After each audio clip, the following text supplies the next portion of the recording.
Hello friends, this is Sam Cheney reporting for WeaponizedNews.com. Today's April 13th, 2017.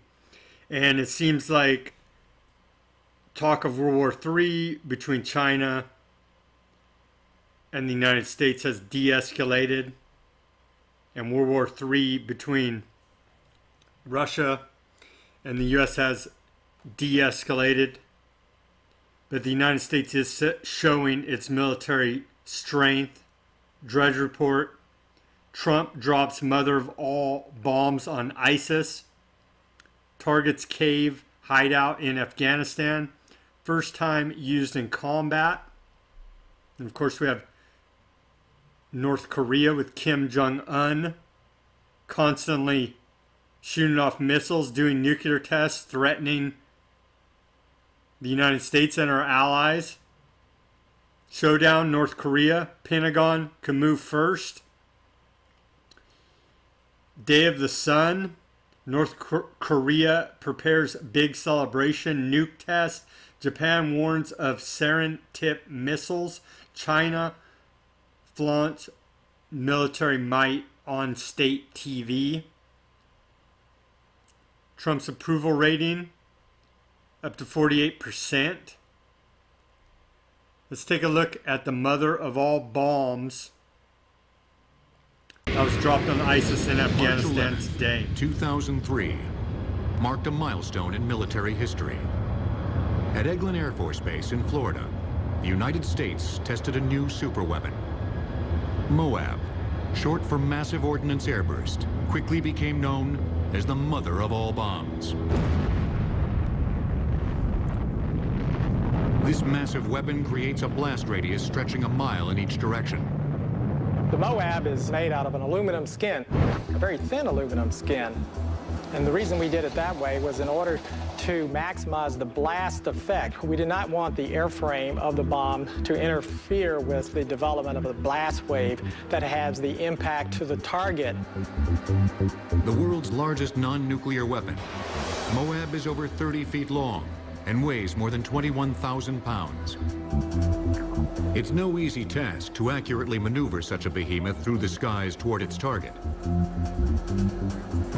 Engineers overcame the challenge with a grid fin design that provides great aerodynamic lift.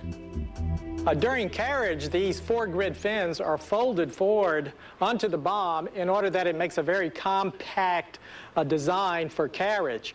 When the weapon is deployed out the back end of the C-130, the fins are subsequently deployed with aerodynamic assisting in the deployment because...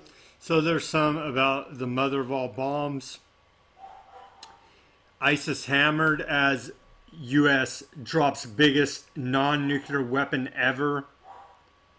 21,000-pound bomb is used in anger for the first time to obliterate jihadist caves in Afghanistan. It can create a blast crater more than 300 meters wide after being dropped from a Hercules MC-130 cargo plane. Trump pledged in 2015 that if he became president, he would bomb the shit out of ISIS. On Thursday, he called the bombing another successful job and said he had delegated strike authority to his military commanders. Pentagon denies that it was revenge for the death on Saturday of a Green Beret soldier in the same region of Afghanistan. There's another picture of the mother of all bombs. Continuing, U.S. drops largest non-nuclear bomb in Afghanistan after Green Beret killed. The Pentagon's denying it was in retaliation to that. U.S. drops largest non-nuclear bomb in Afghanistan. Another picture of it painted up differently. U.S. may launch strike in North Korea if North Korea reaches for nuclear trigger. The U.S. is prepared to launch a preemptive strike with conventional weapons against North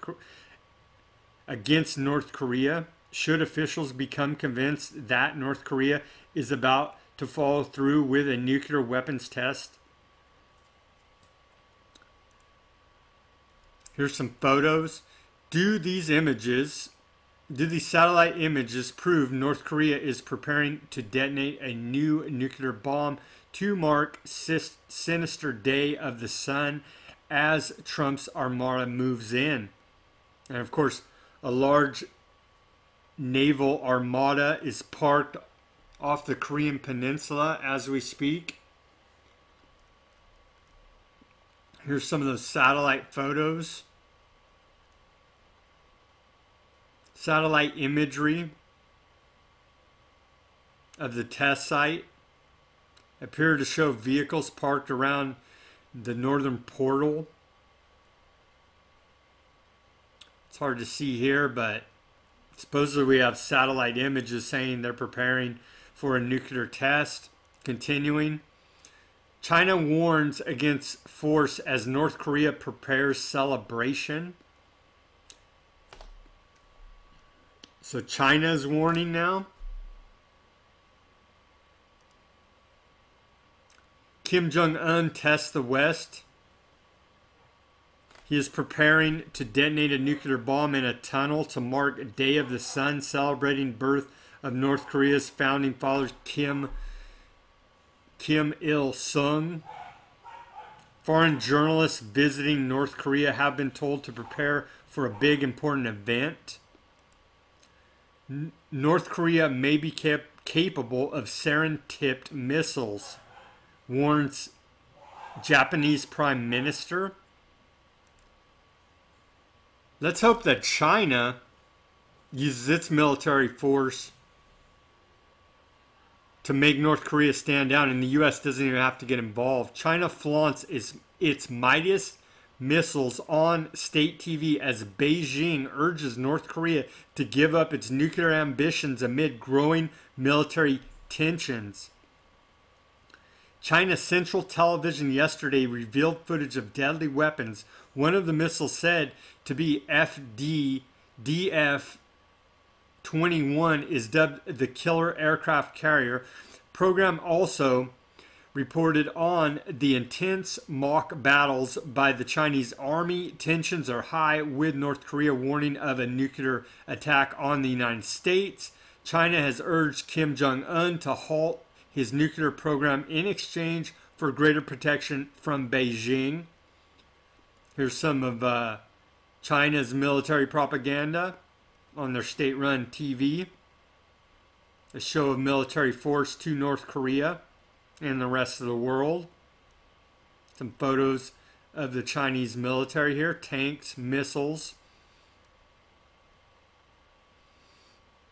Continuing. U.S. may launch preemptive strike again on North Korea ahead of nuclear test. And ABC reports CENTCOM, after U.S. drops the mother of all bombs on ISIS targets in Afghanistan, U.S. will continue offensive operations until ISIS is destroyed.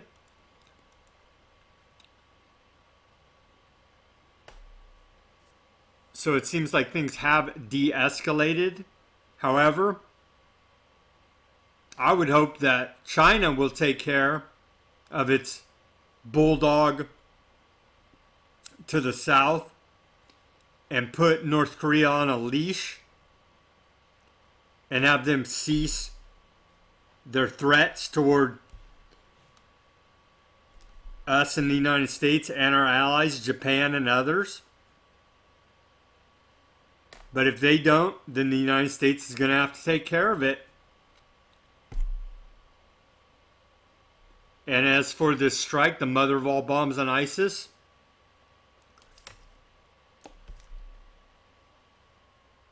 we know that ISIS, Al-Qaeda, the jihadists, were created by the West, by Western intelligence agencies, the CIA, MI6, Mossad, and others.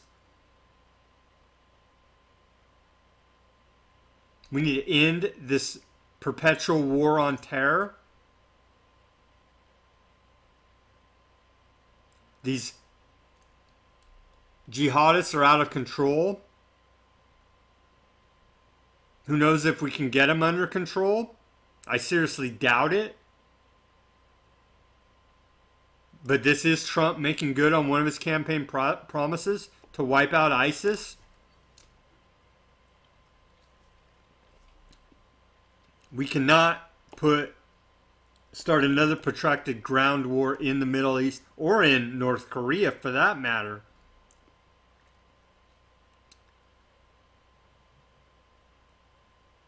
Let's pray that North Korea will stand down and it can be the situation between them threatening the United States and the West can be resolved by China, or there will be strikes on North Korea and possibly, most likely, a larger war there. So that's an update about possible World War III scenarios that seem to have de-escalated, but now the ball is in North Korea's court to see what they're going to do next. Do your own research. I will continue to report as these stories develop. Subscribe to this channel, speak out, and take action.